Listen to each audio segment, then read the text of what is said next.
তো বন্ধুরা, ইতিহাস গড়ল অস্ট্রেলিয়া ক্রিকেট দল। হ্যাঁ, ঠিক শুনছেন, ইতিহাস গড়ল অস্ট্রেলিয়া ক্রিকেট দল।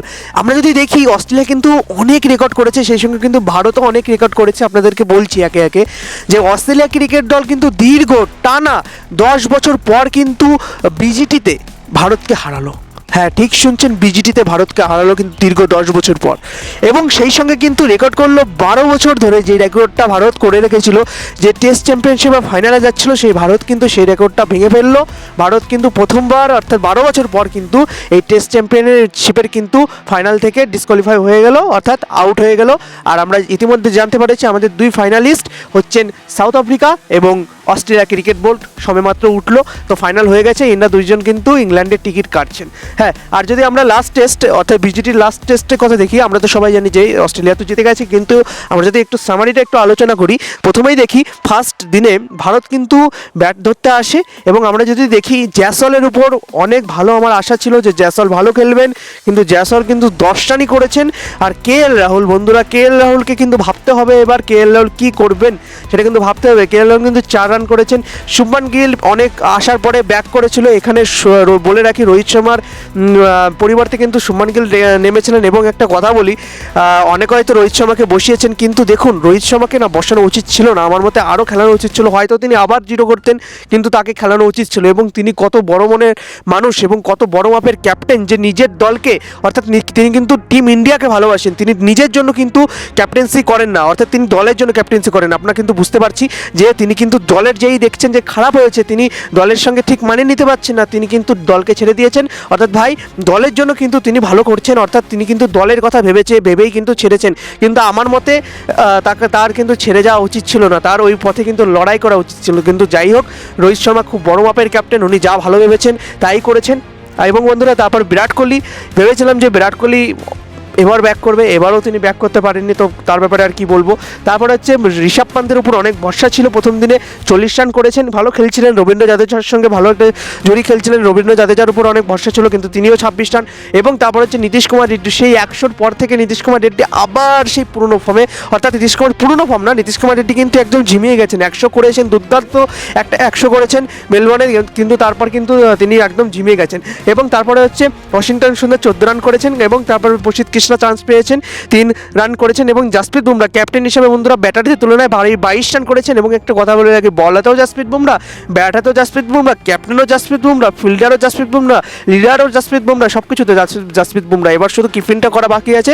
উনি যদি কিপিংটা করেন, তাও উনি পুরো ক্রিকেটের অরিজিনাল অলরাউন্ডার কিন্তু তিনি হয়ে যাবেন। এবং বন্ধুরা, প্রথম দিনে আমরা যদি বলটা দেখি, বলে রয়েছেন হচ্ছে মিচেল স্টার্ক 3টে উইকেট নিয়েছেন, ব্যাট কামিন্স 2টো নিয়েছেন, এবং বোল্যান্ড কিন্তু 4টে অসাধারণ উইকেট নিয়েছেন। এবং তারপর হচ্ছে আমরা যদি দেখি, ওয়েবস্টার একজন নতুন বলার হিসাবে এসেছেন, এবং বলার নাই, একজন অলরাউন্ডার হিসাবে এসেছেন, 0 উইকেট নিয়েছেন। এবং নাথান লিওন 1টা উইকেটে নিয়েছেন। এবং তারপর কিন্তু প্রথম দিনে ফার্স্ট ইনিংসে আমরা যদি দেখি যে অস্ট্রেলিয়া ক্রিকেট বোর্ড কিন্তু প্রথমে কিন্তু অল উইকেট করে দিয়েছিল, ভারতের বলাররা কিন্তু অসাধারণ বল করেছিলেন। 181 রানে কিন্তু অস্ট্রেলিয়া ক্রিকেট বোর্ড কিন্তু আউট হয়ে যায়। আমরা যদি দেখি, অস্ট্রেলিয়া কিন্তু কেউই দাঁড়াতে পারেনি, শুধু একমাত্র ওয়েবস্টার, অর্থাৎ যে আপনার প্রথম ম্যাচ খেলছে তার লাইফে, সে কিন্তু একটু দাঁড়িয়েছিল, 57 রান করেছিল। এবং তারপর কিন্তু সবাই মোটামুটিভাবে পড়ে যায়। এবং আমরা যদি দেখি, জাসপ্রীত বুমরা কিন্তু দুটো অসাধারণ উইকেট নেন, এবং প্রসিদ্ধ কৃষ্ণা কিন্তু অসাধারণ বল করেন এবং 3টে গুরুত্বপূর্ণ উইকেট নেন। এবং মোহাম্মদ সিরাজও কিন্তু অসাধারণভাবে 3টে গুরুত্বপূর্ণ উইকেট নেন। এবং তারপর আমরা যদি দেখি, দ্বিতীয় ইনিংসে আমরা যদি দেখি, জয়সওয়াল আর কেএল রাহুল অনেকটা ভালো শুরু করেছিলেন। হ্যাঁ, জয়সওয়াল আর কেএল রাহুল কিন্তু অনেকটা ভালো শুরু করেছিলাম। ভেবেছিলাম যে ওই সেই পার্থের যেই সিরিজটা হয়েছিল, যে প্রথম দিকে খারাপ খেলছিল, বুমরা ক্যাপ্টেন্সিতেই প্রথম দিকে খারাপ খেলছিল, এবং তারপরে জয়সওয়াল অসাধারণ একটা নক খেলেছিল। ভেবেছিলাম জয়সওয়াল ভালো খেলছেন, কেএল রাহুলও ভালো টাচে দেখা যাচ্ছিল প্রথম দিক থেকে। সেকেন্ড ইনিংসের মনে হচ্ছিল যে 300-400 রান ইজি হয়ে যাবে, কিন্তু তারপর আবার ভারতীয় ক্রিকেটের ব্যাটিংয়ে সেই অসাধারণভাবে ধস নামে। এবং তারপর আস্তে আস্তে জয়সওয়াল আউট হয়ে যান। এবং জয়সওয়াল এবং কেএল রাহুল, ভারতের দুই ওপেনারকেই কিন্তু বোল্যান্ড একদম বোল্ড আউট করে ফেলেন। এবং তারপরে হচ্ছে শুভমান গিলকে কি বলবো, কিছু বলার নেই আর। তারপরে হচ্ছে বিরাট কোহলিও আবার সেই 6 রানে আউট হন। তারপরে বন্ধুরা, ঋষভ পান্ত, একটা মানে অসাধারণ ব্যাপার যে ঋষভ পান্ত এখানে T20 খেলতে নেমেছিলেন, 33 বলে তিনি 61 রান করেছেন, মানে 184 রানের স্ট্রাইক রেট। তাও প্রেশার সিচুয়েশনে, তাও আপনার সিডনির মতন মাঠে অস্ট্রেলিয়ার সিচুয়েশনে সেখানে টিম প্রেশারে রয়েছে, তো সে এই মানুষটা এসে শুধু শুধু ইনি স্পাইডারম্যান না, ইনি এসে একদম 6টা অসাধারণ 4 এবং 4টা অসাধারণ 6 মেরেছেন। এবং ভুলবেন না কিন্তু এটা কিন্তু টেস্ট ম্যাচ চলছে, এটা কিন্তু টি20 না। তিনি 33 বলে 61 রান করেছেন, অসাধারণ। তো যাই হোক, তারপর হচ্ছে রবীন্দ্র জাদেজা কিন্তু 13 রান করেছেন। তারপরে নীতিশ কুমার রেড্ডি তো একদম আবার পুরো ফর্মের থেকে আউট হয়ে গেছেন।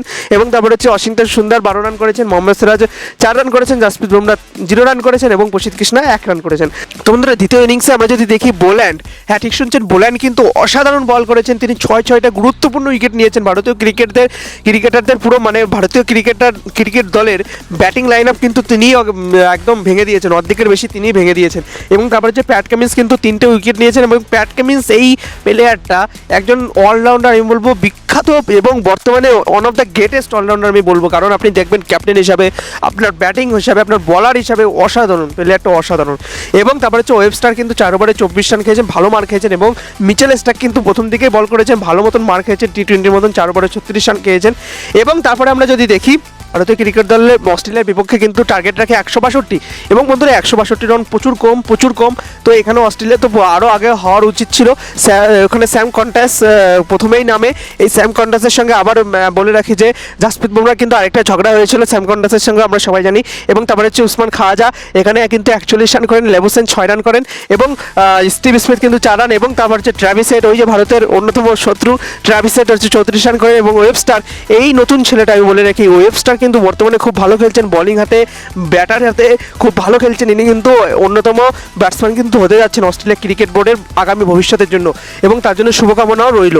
এবং তারপরে হচ্ছে আমরা যদি দেখি প্রসিদ্ধ কৃষ্ণা কিন্তু ভালো বল করেছেন বন্ধুরা। এই সিডনি টেস্টে কিন্তু আমি বলবো সবথেকে ভালো বল লেন্থে করেছেন হচ্ছে আপনার প্রসিদ্ধ কৃষ্ণা, কারণ 6টা উইকেট নিয়েছেন, যা তা কথা না। কিন্তু অস্ট্রেলিয়ার সিচুয়েশনে 6টা উইকেট নিয়ে একটা টেস্ট সিরিজে এবং অস্ট্রেলিয়ার বিপক্ষে অস্ট্রেলিয়া মাঠে সিডনিতে অসাধারণ।